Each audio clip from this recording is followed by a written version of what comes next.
I want to talk about children in foster care and what the totality of their needs really are. Aside from living with a foster family, there's so much more to it.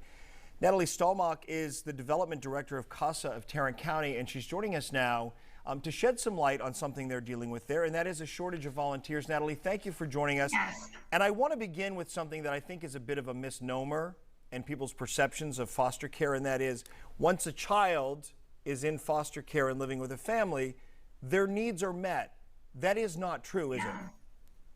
No, unfortunately, there's so much that's going on into why the child is in foster care, but they've left their home and they've changed families, they've changed schools, they have new therapists, they've left their communities.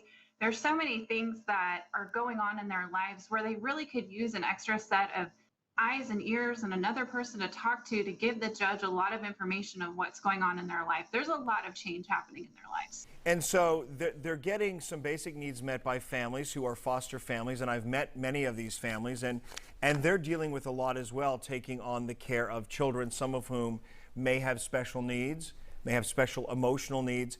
Give me some sense of what CASA of Tarrant County does to help foster parents, help foster children. Right. So our volunteers visit children in their home when we're not in COVID circumstances right now. Some of that's virtual, but get an idea of what their needs are, what roadblocks foster parents are encountering. There's a lot of people involved in the system. There's attorneys, there's judges, there's caseworkers.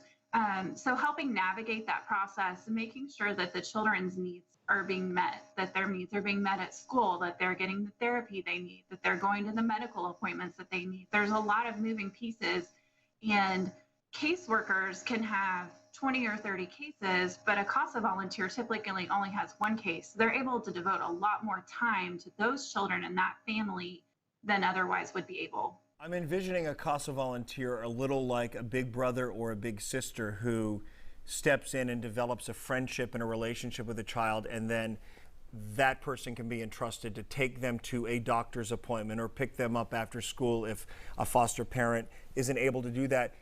Is that an accurate depiction?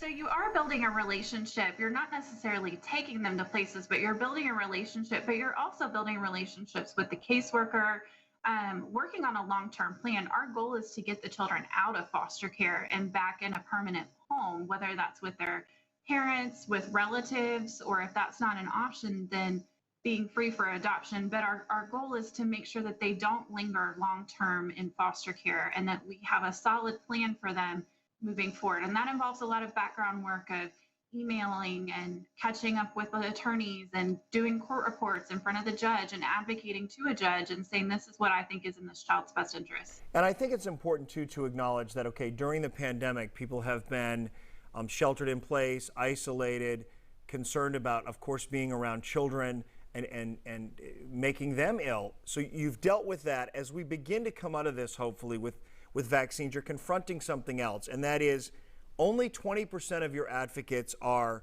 Black or Hispanic. 80% of all of your volunteers are women.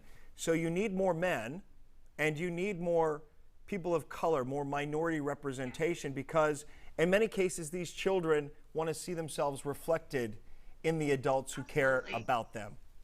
Absolutely. It's so important to see that reflection. We've seen that time and time again. We helped plan a quinceañera for someone earlier this year. That I think that cultural competency and understanding that, you know, if a child says they want a birthday party and you know that, and you are Hispanic or speak Spanish and know that they're asking for more than a birthday party, they're asking for a cultural rite of passage, that's a completely different conversation. And also just speaking their language, understanding their culture makes them more comfortable, and it makes building those relationships a little bit easier to establish, and having better communication with families that see themselves reflected in that volunteer. Yeah, if there might, for example, be a language barrier. So I just want to quantify this. 600 children in Tarrant County foster care need a volunteer advocate, and you're willing to facilitate this. One final point in order to make that happen before we go is that you want people to learn more about it, and they can do that virtually. So if they're not, they can lean into it by getting involved in a virtual session and learn more about it beyond what we're talking about here. How can they do that? So the easiest way is to attend one of our info sessions. We have one on Friday at noon. We do them every week. And that is just an hour and 15 minutes. It's virtual. And we go through the entire process of what it means to be a CASA volunteer, what to expect, how many hours, and what the time commitment looks like, so that you can make a decision as to whether that's right for you or not. Or you're probably, if it's not right for you, you know a friend or colleague or family member that might be interested. We're looking for as many people to help these children as possible. It's a big number, and unfortunately continues to grow as the stress of the pandemic creates some more child abuse and neglect. Well, Natalie, I hope you keep us updated on how things are going there. And I would say that more and more companies, thankfully, are allowing their employees the time they need to volunteer and to learn about volunteerism. If you're at a company and you don't know what the policy is, go to them and say, can I have an hour on Friday? Can I have an hour 15? Can I extend my lunch break so that I can learn more about this? And we appreciate you shedding some light on it.